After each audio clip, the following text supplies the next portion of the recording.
Hello there, everyone. Welcome back to the channel. My name is Botox Media. Today, I'm joined by a very special guest, Tucker of Backlog Banter. Welcome to the channel. Yes. Thank you for joining me for this discussion. God, I am raring to talk about some Pokemon news, and I'm also very excited to finally join you. We've been talking about Pokemon news, but we just didn't have any until today. We've been waiting. Yes, we have. I don't know about you. After this trailer, okay, before we get into this, really good trailer. Yeah, okay. What has been like the most hype Pokemon game for you? Like hype cycle? I was really into the Gen 7 Okay. release cycle.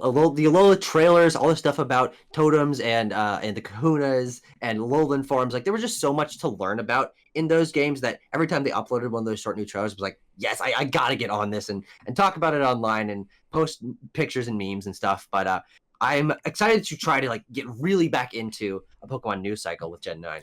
Right. So for me, I also loved the Gen 7 hype cycle. That was really good. For me, though, Gen 6 takes the cake from seeing Pokemon in 3D the first time and then Mega Evolutions. Yeah. This is, for some reason, giving me mad Gen 6 vibes. Like, the same hype. I don't know what it is exactly. Maybe it's the online that we'll get to, and I didn't even realize was online when I did my reaction because I didn't read the little text, and I was like, what are all these trainers? Yep. So, okay, so I'm really hyped for the game. You're really hyped for the game. Let's talk about this. Where do you want to start? Should we just start with the new Pokemon? Yeah, I think that's the most basic place to start. Might as well get bigger as we go. Yeah. So yeah, we'll start with the baby boys. So we have 3 baby new Pokemon. Obviously not the starters. We have Smoliv, which is just a little plant Pokemon. We always got to have those. We have Lechonk, who's on the screen right now, and then we have Palmy, an electric type, and Lechonk is normal type, and Smoliv is obviously grass normal. Yeah. I mean, obviously Lechonk's a standout. Lechonk is a standout from a name perspective. I uploaded a edited short reaction to the trailer, and I had a big reaction when I saw Lechonk. Dude, no, me too. I didn't even. Did they show the other names in the trailer? No, absolutely not. Yeah. They knew what they were doing. They knew people would latch onto that. Yeah, I think all 3 of these are pretty good. Palmy's good. I don't know why he's so buff though. Why is he buff? Yeah, I think it's just supposed to be like maybe it's either fur or it's just chub. And either way, I'm chubby, okay with it. But he doesn't look as chubby in the actual like game footage, I don't think. Yeah, for some reason in the art, he just man's rotund. Yeah, he absolutely is. But for me, I think the standout is Smoliv, because he's kind of just like better Budew for me. Not only because I like his little worried face and his scared little eyes, but just olives are one of my favorite foods for whatever reason. So just having an olive Pokemon in a European based region is absolutely great. I love when Pokemon derive their design from like one specific thing. So it's like, oh yes, this is the olive Pokemon. Yeah. I will say out of these 3, it's probably the most unique. Like we were talking about Lechonk's name. It is just a pig. Yeah. But like obviously they did the thing with his eye where it's like supposed to look like he's like sad or whatever. I'm sure. I'm sure he's gonna evolve into some big burly, pig knight looking thing. Oh, absolutely. You're right. I definitely get Tepig vibes from this. So if we get a Lechonk styled Emboar, that'd be really fun. But I think that the thing under his eye is supposed to be like, how animals get like eye crust, like eye boogers. That's really nasty, but I kind of think it's funny. Yeah. You're totally right. I will say before we started recording, I asked my girlfriend her opinion on these 3. Her favorite was easily Smoliv. So I think Smoliv wins the. She and I'll get along. Yeah. And then of course we have the new Legendaries, which we did not get names for in the trailer, but we got them post release. We have Koraidon for Scarlet and Miraidon for Violet.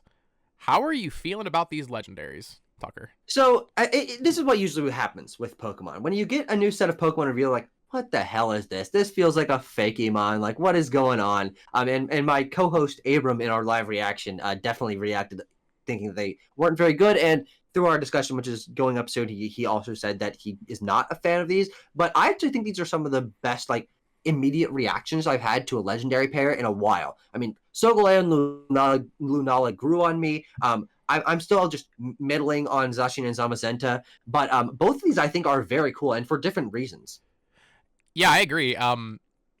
For what you said, first reaction, this is probably the best I felt since X and Y. Like, I love Lunala. Solgaleo is kind of boring for me, and then Gen 8, the dogs are just whatever, like you said. Yeah, they're just okay. These, I understand where people are going to come from when they say these are over-designed. They're completely over-designed, but I kind of like that. It makes them look unique. These look unique. Absolutely. Sword and Shield were just dogs. It was just dogs, and they're, Yeah, I mean, good. They're good dogs, but you they're can't just really dogs. tell what these are. They're like dragons. They've got like a Iguana, snake yeah. face and like feathers coming off one of them, electricity coming off the other. I think the most interesting thing about these, and we'll have to see how this plays out like thematically through the rest of the game, is there's an obvious clash between like historical / traditional and technology / modern. And I think that's very interesting, and it makes both of these very distinct from one another. Yeah, I even because I was rewatching the trailer, Mhm. it did make me think like, "Ooh, sound type." When they zoom in on Mm. Miraidon, you Yeah, hear a yeah. bunch of weird sounds because he has like a little bass boost thing going on his feet. They don't have their types yet on the No, there's no official types website. yet. I would assume, assuming there's no real new type, which I doubt there is. Dragon Rock and Dragon Electric, maybe. Sure. I Yeah, think that that sounds seems. about right. I assume they're dragons. Mhm. Yeah, I don't. I think they're really cool. I like the names too. They're just Rhydon and Koraidon. I think they're Yeah. good. And I do want to get back to them later. Actually, you know what? Let's just do it now. So Yeah, fair enough. obviously, a big theme of this game is past and future. We Yeah. see that with the professor, Professor Turo, and Professor Sada. First Mhm. time there's been two professors, like for different versions, which is cool. Um, Yep. Sada is obviously very prehistoric in a like little barbarian outfit with a nice lab coat on top, of course. And then Turo is like futuristic, like Miraidon. Mhm.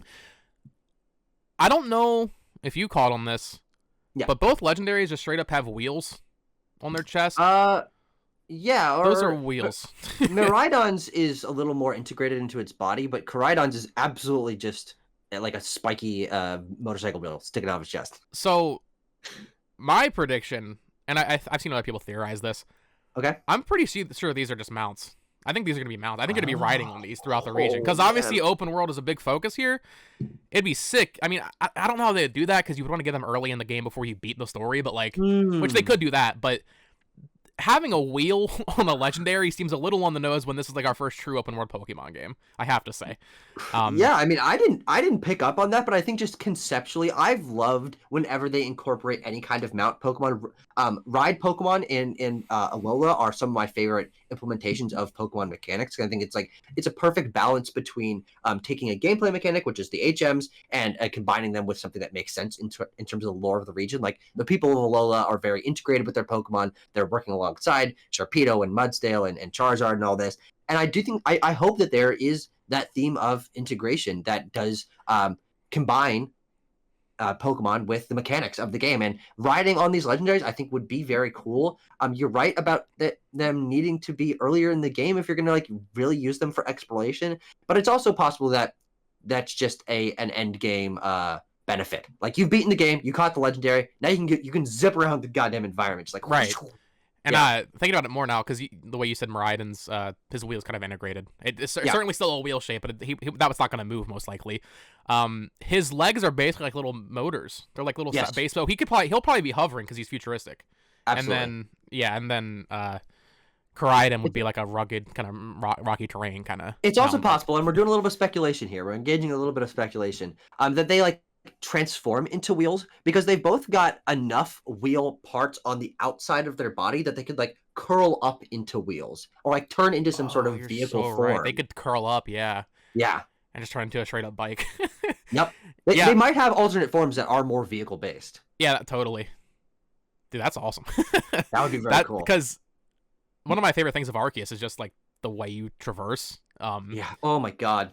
But one of my criticisms of that game is honestly, I kind of wish you just had all the mounts from the beginning. It would make it maybe not right from the beginning, but like you know what I mean. By the end of it, by the time you get Braviary, it's like Yeah. you're already kind of almost done. So like, Sure. I hope we get these maybe not at the beginning of the game, but like maybe in the middle somewhere. Plus, it would just make it would certainly it would mix it up from the monotony of getting them at the end. Yeah, and that's also something I've always like had a minor criticism of Pokemon games is it never really feels special to get the legendary because you know you're going to get it and like there's basically no choice. And by the time you have it, it's like maybe you have a gym and the Elite Four / champion to use it with, but like I've never really felt like getting a legendary is one of the most exciting moments of a game, unless there is a cool moment in terms of the story around it. But I hope that these are more integrated. Absolutely. Yeah. Which I think a great example of that is Latios and Latios in Omega Ruby and Alpha Sapphire and incorporating Soar into those games. I mean, maybe we're drawing a little inspiration from Soar into this. Soar is one of the best mechanics the Pokemon franchise has seen. But getting those Pokemon earlier in the story and having them be usable across the environments can be very cool. Yeah, for sure. I'm excited to see where they go with these. Mhm. But that said, we have 3 like actual characters, and then there's a lot of like custom trainers in the trailer. How are you feeling about the professors? Do you like the two professors? Like this is the first time they've done that, correct? I'm not crazy. Yeah, it's the first time they've had separate professors for the different games. versions. I mean, Yeah. technically there are 2 professors in Black and White because Yeah. no, hold on. One of the professors is married in one of the games. I can't remember. And then also, Gen 8 has the grandmother and granddaughter duo of professors. Oh, and also there's Juniper's father. Like there's a few instances of games having multiple professors, but in terms of separating them between the Right. versions, this is obviously new. And it is something that my friend Abram talked about a little bit in our reaction or discussion. Is he doesn't really like how they might be making the 2 versions too distinct to where you're not feeling like you're getting a full experience or learning fully about Mm. the world or these characters if you can only talk to one of them in each version. I'm not as big a criticism of that, but also it could certainly be a problem if they feel too distinct and you're not getting the full experience. That is a good point, especially if what I said about Miraidon being kind of like a different mount almost, like hovering instead of being on the ground. Yeah. That's a good point. Very valid criticism. I buy both versions. Yeah, sure. So for me, it'd be kind of cool. But I totally get that. Yeah, that would certainly be annoying for people that don't want to spend $120 on one game. Yeah. And then we have, I didn't realize she was like the rival, but I guess it makes sense. Nimona. I like the design. People were kind of giving the designs and like just the character art in this game some crap back when it was revealed. I like that it's distinct. It looks different than all the other ones. The character art still looks the same, like the 2D art, but like in game, the models look like new Pokemon Snap kind of. They absolutely do. There's a new Pokemon Snap sort of Pokken tournament vibe to the realism of these characters, which I think maybe I lean a little more towards the criticism of these. I like their 2D art a lot. I don't think the character designs are bad by any means, but I think that these models of these characters and their designs look like they could come from any anime game. Like they're a little bit towards realism, they're a little bit towards anime, but they don't feel particularly distinct to me. They're kind of just people in white clothes for the most part, which is something you can't really say about a lot of the exaggerated features of previous Pokemon characters. So it doesn't really feel Pokemon to me, but I also know that once I get to know the world, once I get to know these characters, see the other characters that are involved in the story, which will presumably have more exaggerated features, I'm sure it won't be a problem for me. Or on like a basic gut reaction, I'm like, yeah, these kind of look new Pokemon Snappy, which is not, for me, not really a benefit. That's fair. I see. I'm going a little bit off topic. I've appreciated the Switch era of Pokemon games where like every game kind of still serves its purpose. Like they all look a little different. It helps visually, at least in my memory, differentiate them. So I don't know. We'll have to see how it all goes. I guess we should talk about the big thing that if you guys watch my reaction, I didn't even pick up on it because I guess I'm so pessimistic that I just didn't even assume they would do that. Even though they literally have they're talking to an NPC and he's explaining it. I didn't read the box when I was reacting because I was just too in the moment. This game has 4-player online co-op, just full on. Bro, what? Yeah. How? When did this happen? Well, I think it's actually pretty interesting. We were talking a little bit about this. Is there are signs that they've been leading to this. I mean, having Let's Go have simultaneous multiplayer with only local, but then incorporating open world in Legends Arceus, but also those kind of half other trainers in the wild area of Sword and Shield, where you can see other players walking around and like looking at the raid holes and stuff, but they're not really there, It's and like a they ghost. disappear and they run into trees, and like it's really awkward. But they obviously have been testing different elements of this to build towards actual simultaneous co-op open world multiplayer, and that I think is the biggest part of this game that will end up making it distinct from others, except for the structure, as we'll get to. Yeah. I mean, like, well, going back to X and Y, like I said, my favorite feature from Gen 6 was PSS. I think it just having that online connectivity just made that game so much more enjoyable for me. So seeing a focus on multiplayer, like the fact that this is like the first, like, I mean, obviously we had the reveal trailer, but like this is like the first real information dump. The fact that that's what they're leading with is really exciting to me. And I don't know. I mean, yeah, you're right. They had been leading towards it. They've been slowly inching towards having multiplayer. Yeah, exactly. I guess I just wasn't expecting it so soon, to be honest. Certainly not on this scale either. I mean, From what I've seen on the website, it's just straight up the entire game. You can just play. Yeah, that appears that what it's Co-op. to be what it's indicating. Though I do think that the lack of specificity and details of how this is going to work, how it impacts the structure of the game, is a little bit worrisome. I think that on a base level, like what they're indicating is you can go around the world with up to 4 of your friends, and there's nothing better than that in a Pokemon game in terms of. I can't believe that they're even trying this, but I think there's also a solid chance that we get the game in our hands and it doesn't quite work the way we want to, and you can't have your full team in their world, or like your team has to be leveled down so it matches the area that they're in, or some weird thing, or you can't go into buildings for some reason. What you're saying is they're gonna fuck it up. I think it's more than likely that they fuck it up in some way, but also the fact that they're even trying this and that it does at base level seem to be what we want, which is playing through a giant Pokemon game with your friends at your side. That's already super exciting. Yeah, and I don't know if you caught this, but my friend was on the Japanese website and he was like kind of translating stuff. Oh, it says different stuff on the Japanese website. Well, it might be on the English, but he was on the Japanese. I don't know. This is where I got my information from. But sure. He translated it. It basically says that you can explore the entire world. Like, it's not dictated by, like, the story doesn't matter. You can go anywhere, it seems like. It really does feel more like Breath of the Wild than I thought. Yeah, so they do have a little bit of text here on the official website that says you can explore a world that you're this region is a world that you're free to explore at your leisure and not in any order dictated by the story, which I want to talk about in terms of that. Oh, it says that? Okay. Structure of the game. Perfect. And also for the multiplayer thing, it says up to 4 players, along with series staples such as training and battling Pokemon, you'll be able to explore the various locations of the region in these games with other players. So from everything that is stated on here, it's not obviously doesn't go into almost any detail, but in terms of concept and the base like 1-sentence description, yeah, that's exactly what we want. Yeah, please, Game Freak. Yeah, that's all I can say.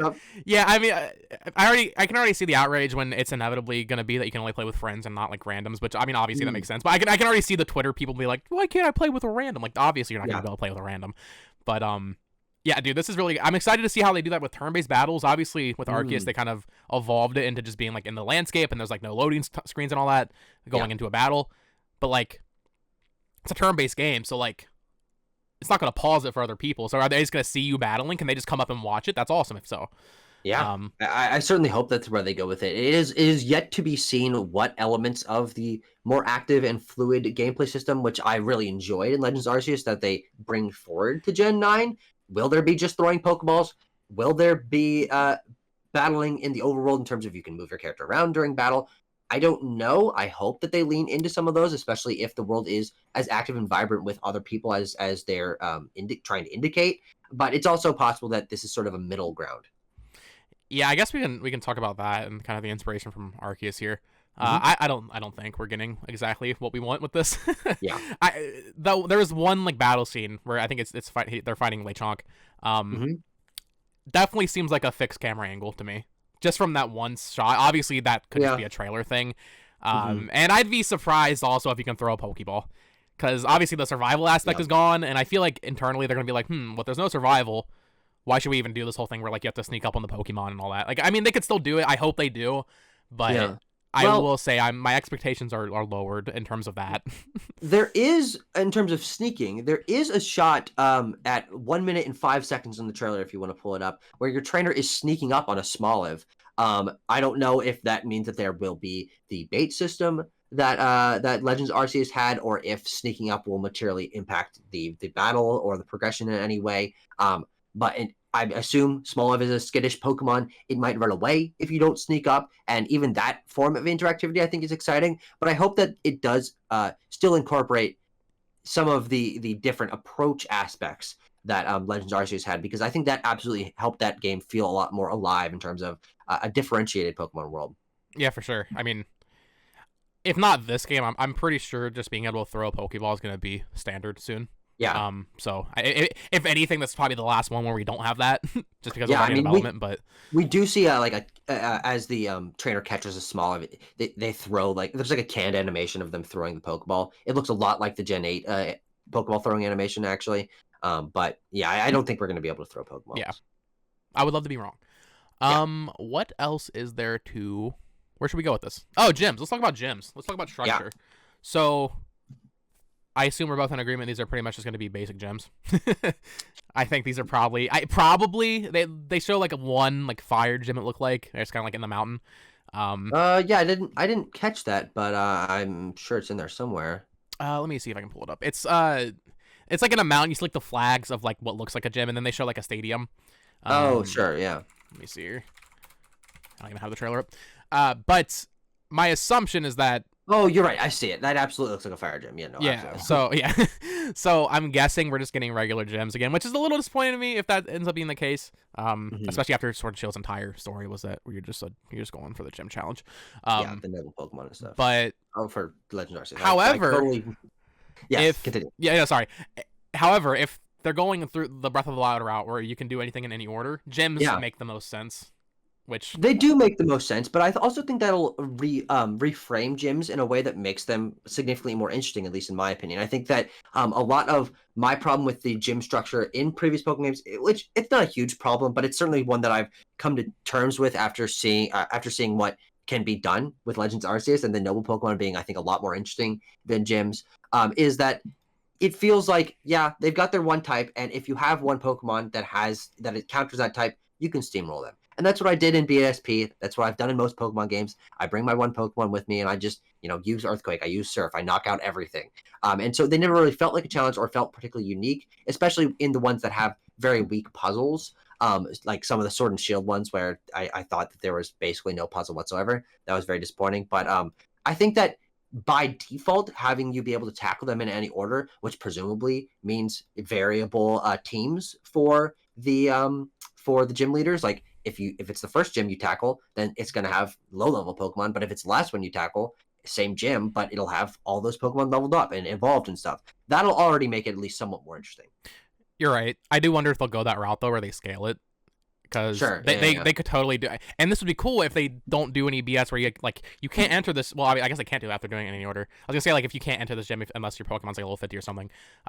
If they take off all... If they take off all limiters...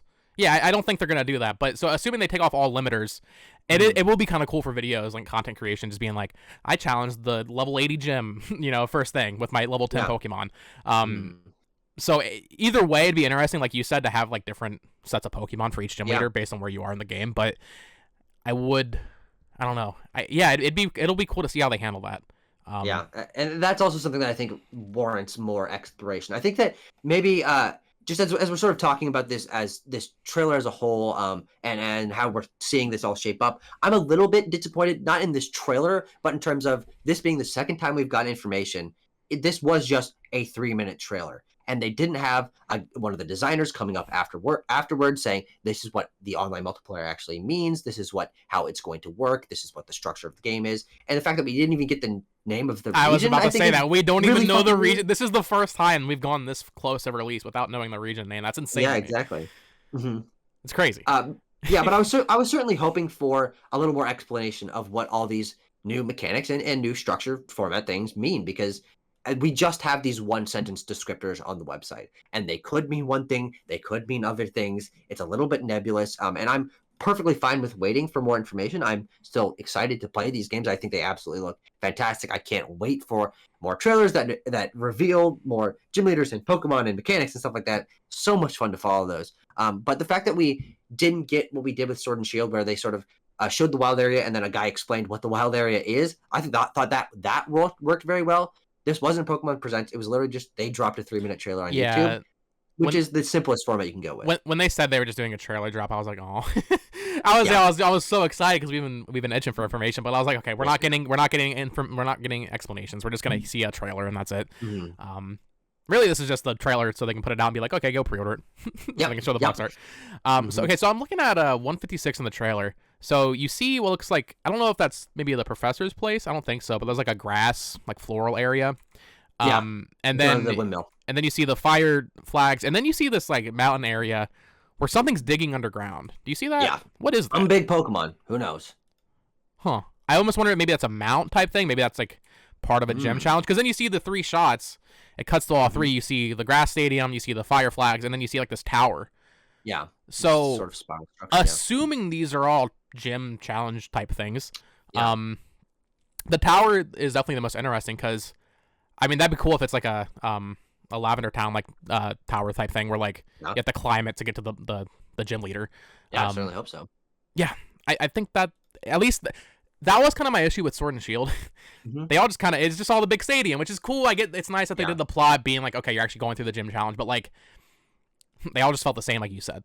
This we're already seeing visual differentiate, at least, you know, something a little different for each one. Hopefully. Yeah, and it seems like some of them are outside, some of them are inside, some of them are in different locations. I really hope that plays into how you approach and not like a huge way, but in terms of you're fighting the fire battle outside, like well there's lava dripping down the walls, who knows, but like as long as it's not just like in a room where you're fighting them, I think that'll make them feel very distinct.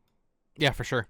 Is there anything else you wanted to touch on specifically? I think I'm slowly running out of specifics. No, I think that's about it. I think that really the only thing is that I'm so excited that we're finally starting the actual hype cycle of these games. You and I have been talking off screen about how, man, I just can't wait to get back into one of these hype cycles, and this is the beginning, and that's absolutely exciting. Yeah, I was my friend Tony was kind of getting me worried because I wasn't really in the hype cycle last year. I was kind of just, I wasn't too excited for Brilliant Diamond and Shining Pearl. I still haven't finished those games, but I was more focused on Arceus, but then they weren't really marketing it that much because of the remakes of Diamond and Pearl. So I was kind of just oblivious last year. I didn't realize they went until August without showing that game, basically. Yes, he was really scaring me, bro. I was like, dude, I cannot wait until August to see these games. So I'm glad they still made us wait a little bit longer than normal, but I'm glad we're starting it. Hopefully we don't have to wait too long for the next thing. There's still a lot of questions, like you said. We don't know the region's name. We don't know what the gimmick is. We don't know because in the Japanese logo there's still that little thing. So like we know there's some sort of mega evolution type of mechanic. So there's still a lot we don't know. Of course, starter evolutions. But I think this trailer did a pretty good job of getting me more excited. Of course, the game comes out on November 18th. I don't think that's really a surprise. I was a late November release date. What? I was low-key hoping maybe they go back to the X and Y days and release in October, but that was wishful thinking. That was wishful thinking. And I guess before we wrap up here, Tucker, I have to ask, what version are you getting based on Legendaries? I guess because we don't really know like the version exclusive Pokemon yet. Yeah, so I'm gonna end up getting Violet. Because my friend Abram, my co-host Abram, hates Miraidon. He thinks he looks really stupid. I love Miraidon. He's gonna get Scarlet, even though Scarlet's my one of my favorite colors. I prefer Koraidon's design. I like Miraidon too, so I'm perfectly fine going with Violet. And hey, guess what? I'm right above the Violet logo. Yeah, no, that was I was thinking should I be on the right because I'm also gonna get Violet.